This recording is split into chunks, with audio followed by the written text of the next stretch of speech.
So we've talked a lot about QAnon and conspiracy theories on this show, how they've taken root online, worked their way into communities, have even infiltrated mainstream politics. But we're about to share with you a story about the horrific real-world consequences of some of these beliefs. On Wednesday, Matthew Taylor Coleman, a surfing school owner from here in California, was charged with the murder of his 2-year-old son and 10-month-old daughter. Their bodies were found Monday by a farm worker just over the border in Mexico. So what could possibly possess a father to murder his own children? According to FBI officials, Coleman was a follower of QAnon and Illuminati conspiracy theories.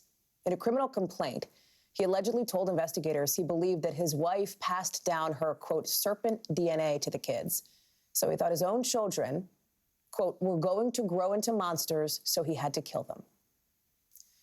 With me now is somebody who's covered QAnon and similar conspiracy theories more than probably anyone in journalism, NBC's Ben Collins. Ben, good morning to you. This is such a tough story to talk about because it's so just awful. And it is a demonstration, as we said on this show, of how deadly disinformation and conspiracy theories can be, right? The real life consequences of this stuff. Yeah, and I think it also is a demonstration of how fast this can happen.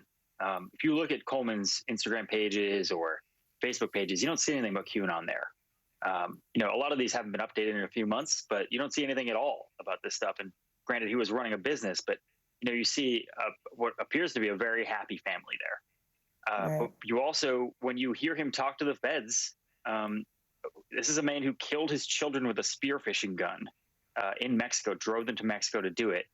He said he did it because of some sort of ridiculous conspiracy theory that has kicked up again because of QAnon over the last few months, this idea that reptilians run the world.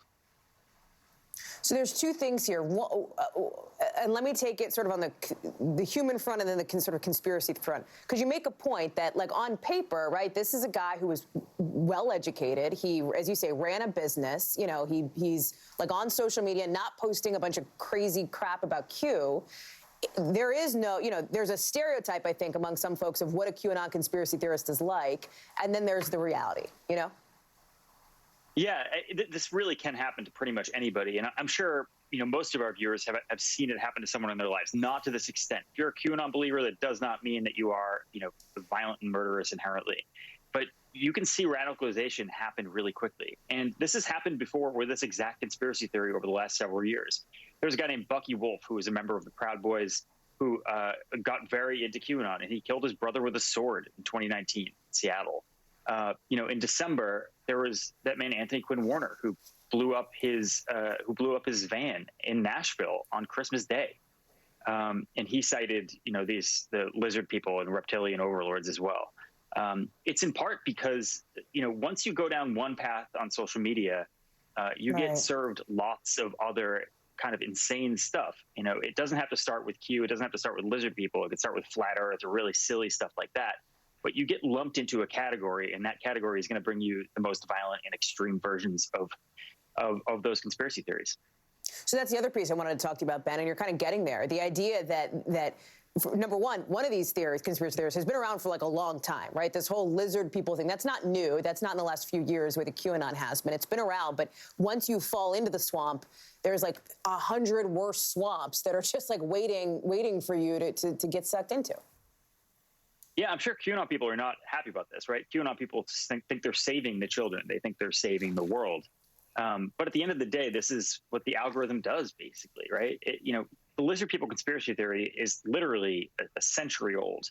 It has anti-Semitic underpinnings. It just got kicked back up recently with algorithmic targeting, basically. And it ties into this global cabal idea, right? That there's this global cabal that is not just, killing and eating children with QAnon stuff, but, doing banal stuff like making you get an anti-vaccine shot or something like that. So, there are various different levels of this conspiracy theory, but they all sort of like kind of make themselves into one big soup at the end of the day. This guy sounded very confused and very sick, frankly, in this confession. And that can't be discounted either. And that's a really good point and an important one, and I'm glad you're making it. NBC's Ben Collins doing the reporting on this with our colleague Andy Blankstein here in LA. Thank you. Appreciate it.